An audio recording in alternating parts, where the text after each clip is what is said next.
नमस्कार। आप सुन रहे हैं बोलती किताबें।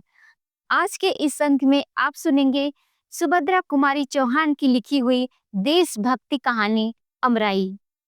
उस अमराई में सावन के लगते ही झूला पड़ जाता और विजयादशमी तक पड़ा रहता। शाम सुबह तो बालक बालिकाएं और रात में अधिकतर युवतियां उस झूले की शोभा बढ़ाती। यह उन दिनों की बात है जब सत्याग्रह आंदोलन अपने पूर्ण विकास पर था। सारे भारतवर्ष में सम्राज्ञी धधक रही थी। दमन का चक्र अपने पूर्ण वेग से चल रहा था। अखबारों में लाठीचार्ज, गोलीकांड, गिरफ्तारी और सजा की धूम के अतिरिक्त और कुछ रहता ही न था। इस गांव में भी सरकार के दमन का चक्र चल चुका था। कांग्रेस के सभापति और मंत्री पकड़कर जेल में बंद कर दिए गए थे। इस दिन राखी थी। बहनें अपने भाइयों को सदा इस अमराई में ही राखी बांधा करती थी। यहाँ सब लोग एकत्रित होकर त्योहार मनाया करते थे। बहनें भाइयों को पहले कुछ खिलाती, माला पहनाती, हाथ में नारियल देती और तिलक लगाकर हाथ में राखी बांधते हुए कहती, भाई, इस राखी की लाज रखना, लड़ाई के मैदान में कभी पीठ न दिखाना। एक तरफ तो राखी का चित्ताकर्षक दृश्य था, दूसरी ओर छोटे छोटे बच्चे और बच्चियां झूले पर झूल रहे थे। इनके सुकुमार हृदयों में भी देश प्रेम के नन्हे नन्हे पौधे प्रस्फुटित हो रहे थे। बहादुरी के साथ देश हित के लिए फांसी से लटक जाने में वे भी शायद गौरव समझते थे। पहले तो लड़कियां कजली गा रही थीं। एकाएक एक छोटा बालक गा उठा, झंडा ऊंचा रहे हमारा। फिर क्या था, सब बच्चे कजली वजली गए भूल और चिल्लाने लगे, झंडा ऊंचा रहे हमारा। इसकी खबर ठाकुर साहब के पास पहुंची। अमराई उन्हीं की थी।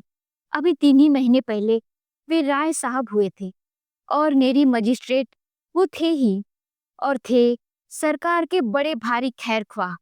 जब उन्होंने सुना कि अमराई तो और सहयोगियों का अड्डा बन गई है, प्रायः इस प्रकार वहां रोज ही होता है, तो वे बड़े घबराए। फौरन घोड़ा कसवाकर अमराई की ओर चल पड़े।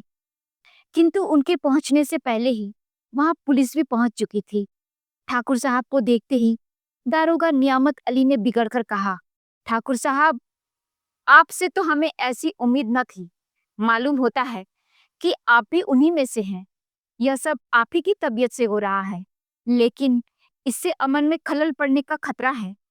आप 5 मिनट के अंदर ही यह सब मजमा यहाँ से हटवा दीजिए, वरना वरना हमें मजबूर होकर लाठियां चलवानी पड़ेंगी। ठाकुर साहब ने नम्रता से कहा, दारोगा जी, जरा सब्र रखिए, मैं अभी यहाँ से सब हटवाए देता हूँ। आपको लाठियां चलवाने की नौबत ही क्यों आएगी? नियामत अली का पारा 110 पर तो था ही।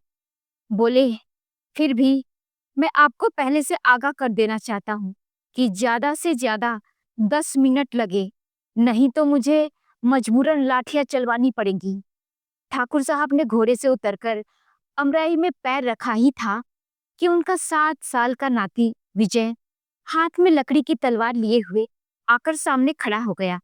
ठाकुर साहब को संबोधन करके बोला, दादा, देखो, मेरे पास भी तलवार है, मैं भी बहादुर बनूंगा। इतने में ही उसकी बड़ी बहन कांति, जिसकी उम्र करीब 9 साल की थी, धानी रंग की साड़ी पहने आकर ठाकुर साहब से बोली, दादा, ये विजय लकड़ी की तलवार लेकर बड़े बहादुर बनने चले हैं। मैं तो दादा स्वराज का काम करूंगी और चरखा चलाकर देश को आजाद कर दूंगी। फिर दादा बतलाओ, मैं बहादुर बनूंगी कि ये लकड़ी की तलवार वाले? विजय की तलवार का पहला वार कांति पर ही हुआ।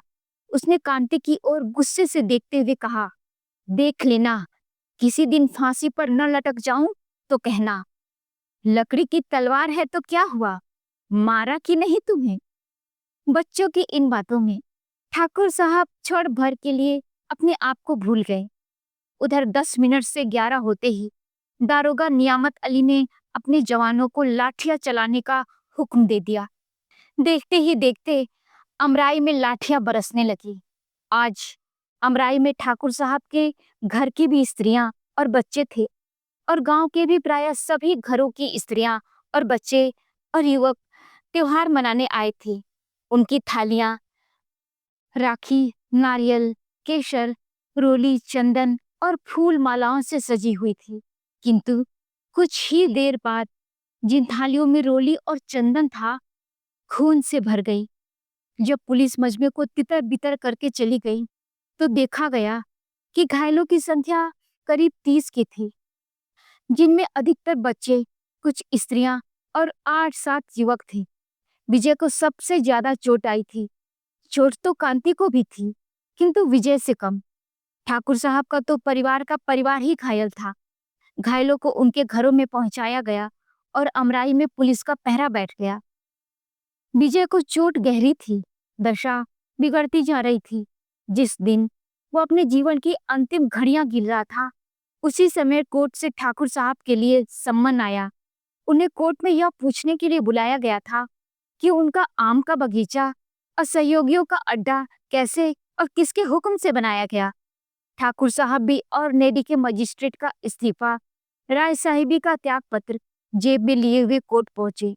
उनका बयान इस प्रकार था: मेरा बगीचा और सहयोगियों का अड्डा कभी नहीं रहा है, क्योंकि मैं अभी तक सरकार का बड़ा भारी खैर ख्वाह रहा हूँ। मुझे सरकार की नीति पर विश्वास था और अपने घर में बैठा हुआ मैं अखबारी दुनिया का विश्वास कम करता था। मुझे यकीन ही ना आता था कि न्याय के आड़ में सरकार निरीह बालक, स्त्रियों और पुरुषों पर कैसे लाठियां चलवा सकती हैं।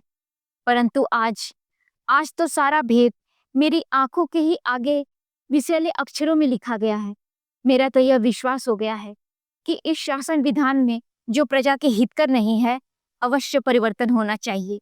हर एक हिंदुस्तानी का धर्म है कि वह शासन के सुधार के काम में पूरा पूरा सहयोग दे। मैं भी अपने धर्म का पालन करने के लिए विवश हूँ, और यह मेरी राय साहिबी और मेरी मजिस्ट्रेट का त्याग पत्र है। ठाकुर साहब तुरंत कोर्ट से बाहर हो गए।